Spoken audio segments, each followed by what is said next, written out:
प्रधानमंत्री जो कह रहे हैं कि मैंने इजराइल को कहा कि रमजान में बमबारी मत करो। आज स्पेन में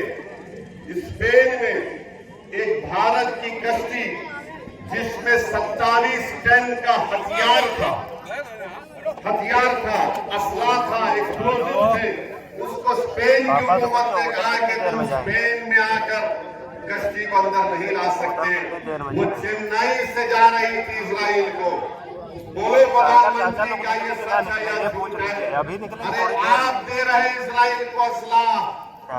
हैदराबाद में एक कंपनी है, वहां से ड्रोन बनकर जा रहे हैं। प्रधानमंत्री कह रहे हैं कि मैंने इजराइल को कहा था कि रमजान में बमबारी मत करो। अरे मोदी जी, अगर आप इतने ताकतवर है तो इजराइल ने तुम्हारी बात क्यों नहीं सुनी? जब आपके भक्त कहते हैं कि मोदी जी ने यूक्रेन में जंग रुका दी, तो ये तो छोटी बात थी। नेतन्याहू तो आपका बड़ा करीबी दोस्त है, आप दोस्त को गले लपेटते हैं जब कभी भी आप मिले उससे। बताओ कितना झूठ आप बोलेंगे मेरे अजीज दोस्तों और बुजुर्गों। फिर भारत के प्रधानमंत्री टीवी के इंटरव्यू में कहते हैं कि यकसा सिविल कोड जरूरी नहीं, अभी बताएंगे। मिसाल देते हैं छोटे बच्चों को बिठाकर।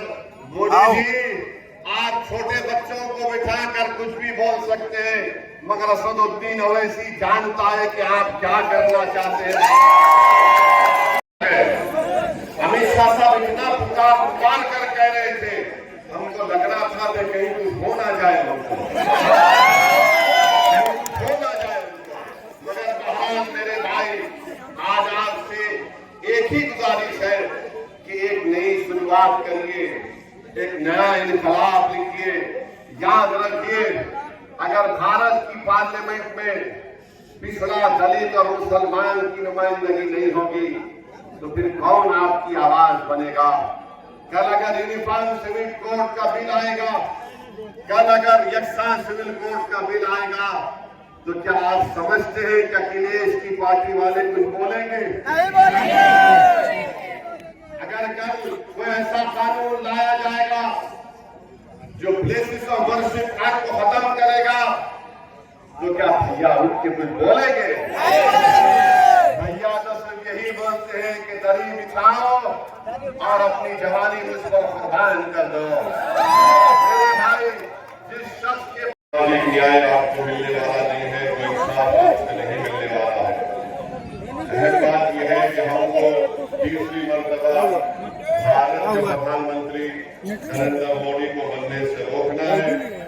वो दिन ब दिन अनाप शराब और झूठ बक रहे हैं, और आप देख रहे हैं कि कैसे एक समुदाय को घुसपैठी कह रहे हैं। कभी ये कह रहे हैं कि उनके महिला ज्यादा बच्चे पैदा करते हैं, तो कभी खौफ दिलाने की सियासत कर रहे हैं और कह रहे हैं कि किसी के गले का उतरा हुआ मंगलसूत्र मुसलमानों को दिया जाएगा। तो आपसे हमारी अपील है कि आप मुत्तहदा तौर पर अपने का इस्तेमाल करिए। और हमने एक टीवी चैनल पर देखा कि भारत के प्रधानमंत्री ने इतनी बड़ी झूठ कह दी, परिवार को कौन सा प्रदेश में और पूरे देश में कौन सा वाला अपने वोट का नुकसान मत करिए। हम आपसे वादा भी कर रहे हैं कि इंशाअल्लाह ताला कहाँ पे है हमारा जो पीडीएम बना है, हम अपनी बहन के साथ सिर्फ इस पार्लियामेंट के चुनाव के हद तक नहीं रहेगा, बल्कि उत्तर प्रदेश में इसको और लेकर आगे जाएंगे। तो आपको बताना जरूरी समझते हैं कि समाजवादी तो नाम लेती है सामाजिक न्याय का, मगर जब सामाजिक न्याय की बात अखिलेश यादव करते हैं तो कभी उनकी जबान से लफ्ज मुसलमान नहीं निकलता। मैं शुक्रगुजार हूँ हमारी बहन पल्लवी पटेल का कि उन्होंने कहा कि मैं लफ्ज मुसलमान इस्तेमाल करूंगी, और उन्होंने कहा कि पीडीएम में एम का मतलब मुसलमान होगा। और आज आप देखते हैं कि जिस बेबाकी के साथ वो इस काज को लेकर आगे बढ़ रही है, हम भी उनके साथ खड़े हैं।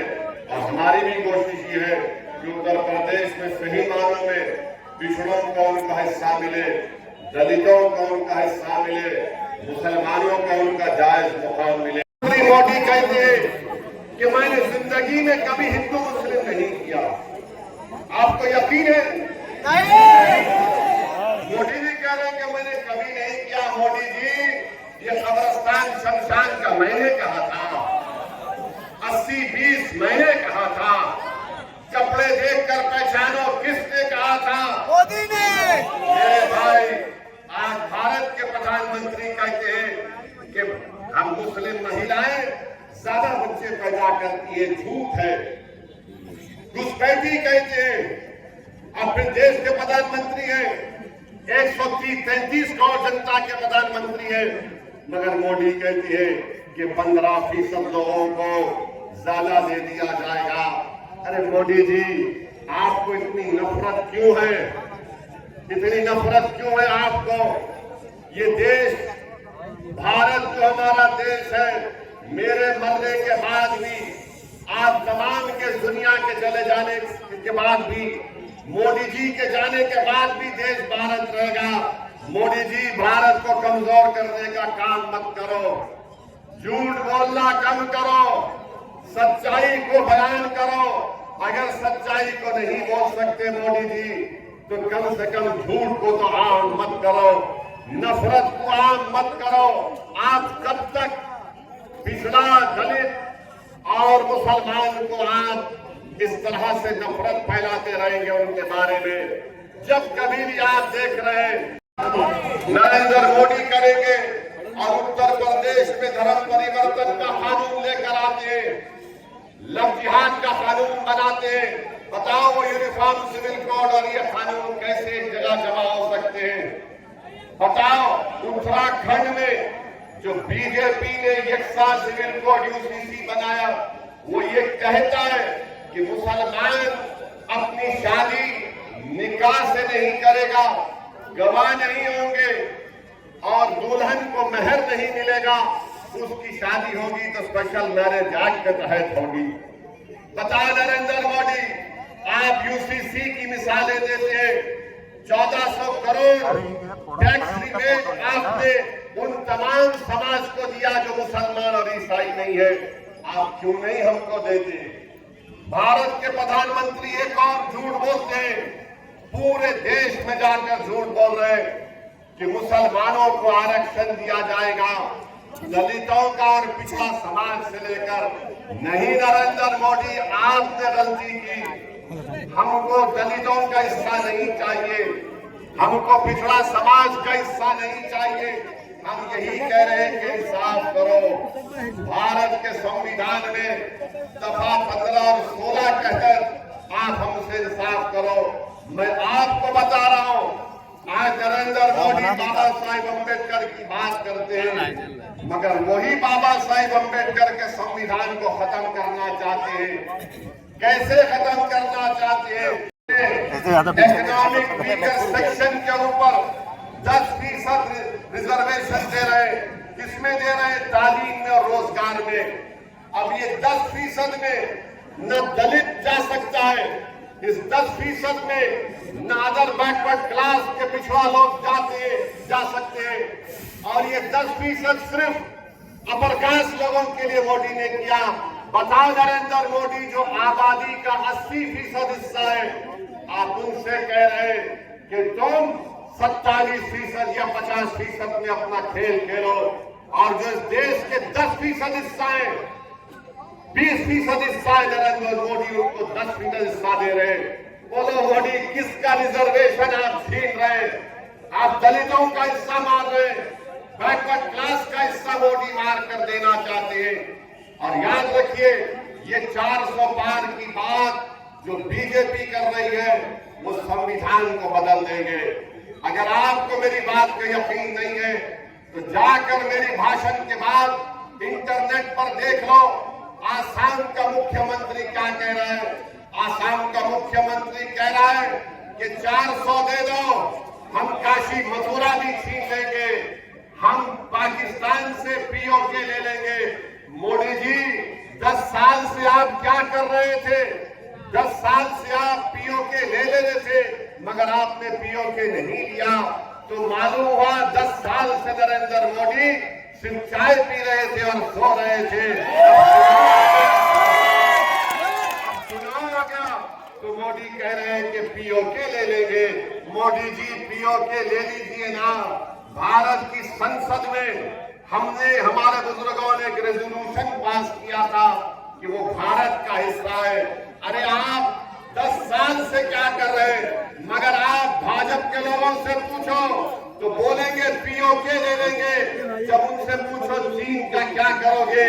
चीन भारत की 2000 स्क्वायर किलोमीटर जमीन पर कब्जा करके बैठा है। तो नरेंद्र मोदी और बीजेपी के लोग सन्नाटे में आ जाते हैं। मोदी ने भारत में जल्दी से भारत के युवाओं को, नौजवानों को बेरोजगारी उनका मुकद्दर बनाकर रख दिया। आज रोजगार नहीं दे पाते हैं और नरेंद्र मोदी के बोल दिए लेके आ रहे हैं। नहीं है। महंगाई आसमान नहीं हम बोल है। वहाँ कार में इनके ड्राइवर बैठा वो लेके आ रहा है, कार दूर खड़ी की है ना।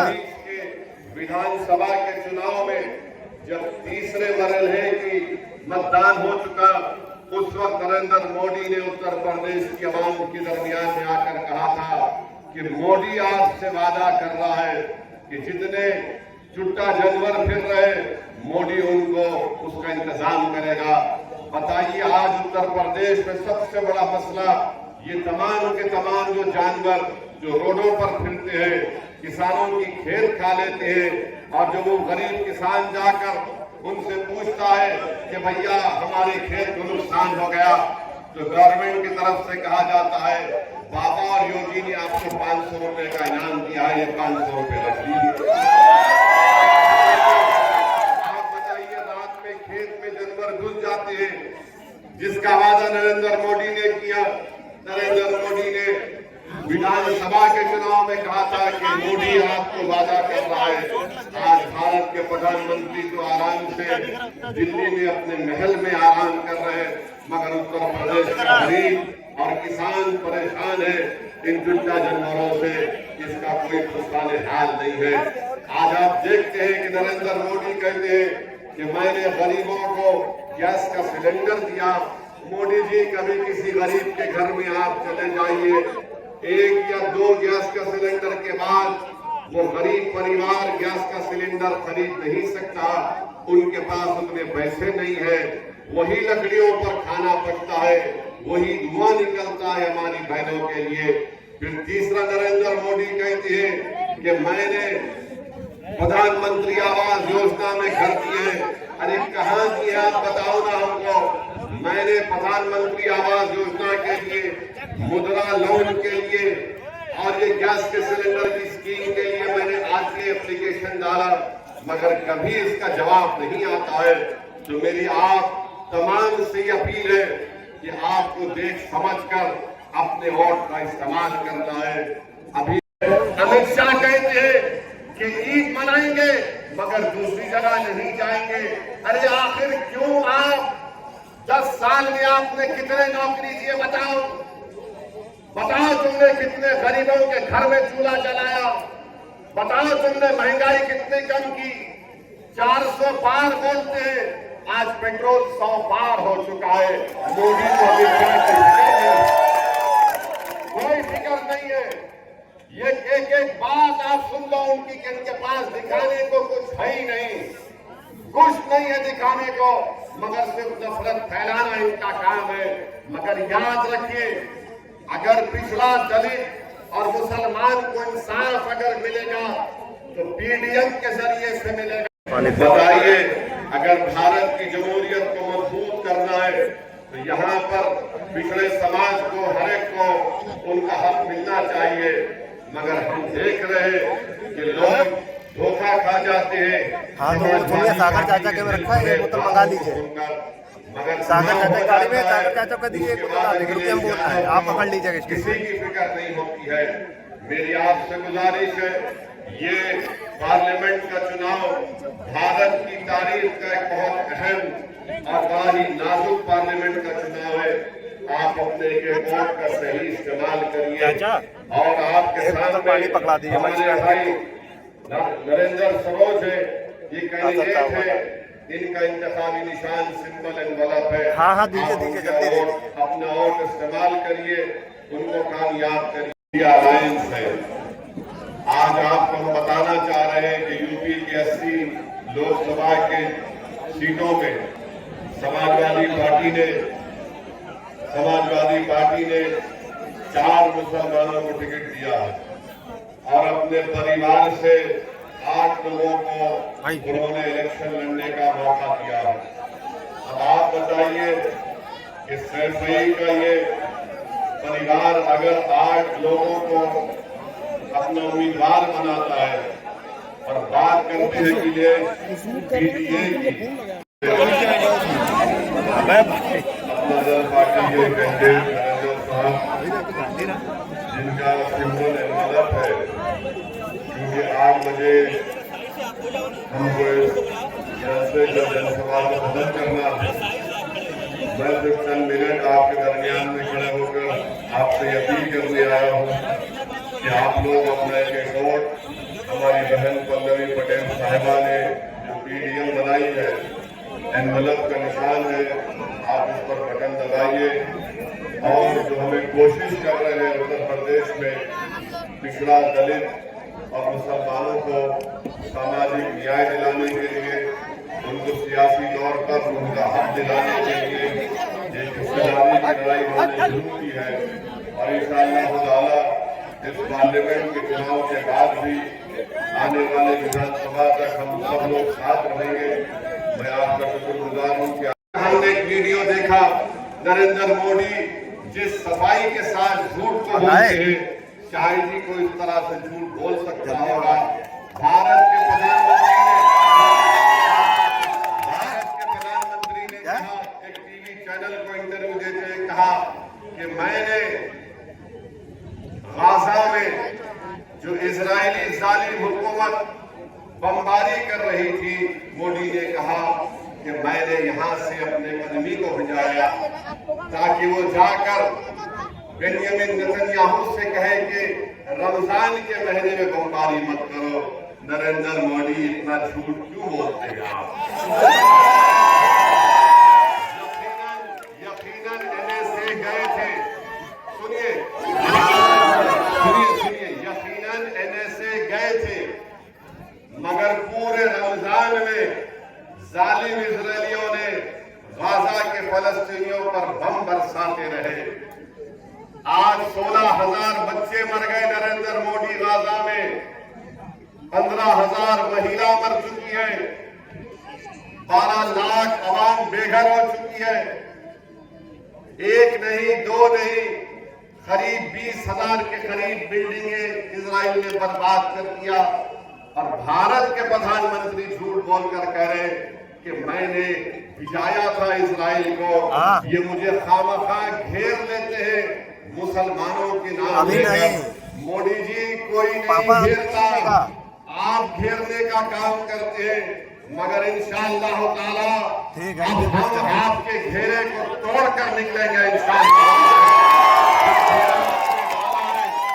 आप बताइए, काटने आया है ओवैसी बी टीम है।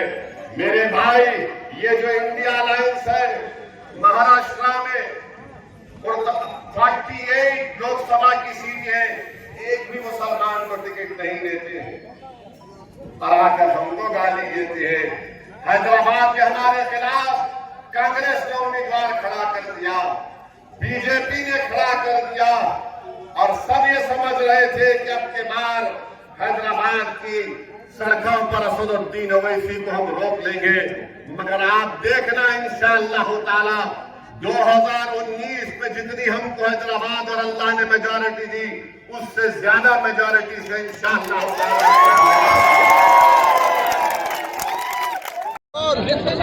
यूपी में क्या 2 माफिया का मुख्तार अंसारी और अतीक अहमद इस सरकार में? यूपी में क्या 2 माफिया है, मुख्तार अंसारी और अतीक अहमद इस सरकार में? क्या यूपी में 2 माफिया है बस, मुख्तार और अतीक अहमद, और कोई नहीं है? भाई देखिए, वो दोस्त दुनिया में नहीं रहे, एक तो पुलिस कस्टडी हथकड़ियों में थे, आकर उनको कत्ल कर दिए, शहीद कर दिए। दूसरा जेल में थे, उनके परिवार ने कहा कि जहर दे दिए। अब वो तो नहीं रहे। अब बताइए जो दूसरी पार्टियों में है वो क्या है? उन पर भी बड़े मुकदमे मर, कोई उनके बारे में बात ही नहीं करता है। दारुल उलूम में महिलाओं के प्रवेश को वर्जित किया गया है। दारुल उलूम में महिलाओं के प्रवेश को वर्जित किया गया, इस पर क्या कहना है? क्या हुआ उसमें? दारुल उलूम में कहा गया है कि यहाँ पे महिलाएं नहीं आएंगी क्योंकि सेल्फी लेती हैं। क्या है वो? अरे वो दारुल उलूम का रूल है, कोई गवर्नमेंट प्रॉपर्टी थोड़ी है। वो अपना रूल बना सकते हैं। अब आपके घर में हम चले जाएं सबको लेकर, बताइए आप। जिस प्रकार से दिल्ली में एक महिला सांसद चुनाव से संबंधित प्रश्न करें। दिल्ली में जिस प्रकार एक महिला सांसद को सीएम के घर में पीटा गया है, आप एक खुद सांसद है, उसके बारे में कुछ कहेंगे? बिल्कुल बानो याद है आपको? उन्नाव याद है आपको? याद कर लीजिए। तो आप दूसरा सवाल बिहार करिए। बीजेपी अब सीता मंदिर बनाने की बात कर रही है। हाँ? बीजेपी अब सीता मंदिर बनाने की बात कर रही है। राम को छोड़ के अब सीता मंदिर बनाने की बात करी जा रही है। देखिए ऐसा है ना, बीजेपी के पास नौजवानों को, युवाओं को रोजगार नहीं दे पाए, महंगाई को कम नहीं कर पाए, चीन को भगा नहीं पाए, तो बीजेपी को दिखाने का कुछ है ही नहीं। और प्रधानमंत्री तो सिर्फ हिंदू मुस्लिम कर रहे हैं, तो ये उनके लैंग्वेज है। अमित शाह जी ने बयान दिया है कि तीसरी बार पीएम को बना दो मोदी जी को, तो गौ हत्या करने वालों को उल्टा लटका देंगे। नहीं लटका सकते, कोर्ट है, कोर्ट है, संविधान है, कानून के मुताबिक काम करना पड़ेगा। हाँ, वो चाहे तो गोली मार सकते। राहुल गांधी कह रहे हैं कि 1 जुलाई से 8,500 खटाखट खातून महिलाओं के पैसे पहुंचेंगे, कैसे देंगे?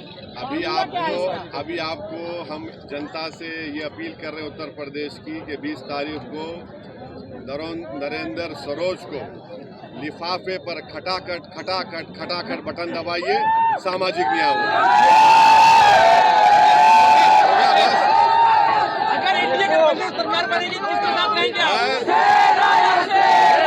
अगर इंडिया गठबंधन की सरकार बनेगी तो इसके साथ रहेंगे। ये सवाल का जवाब ये देंगे आपको 4 तारीख को। आप उनको आ जाइए, बता देंगे आप।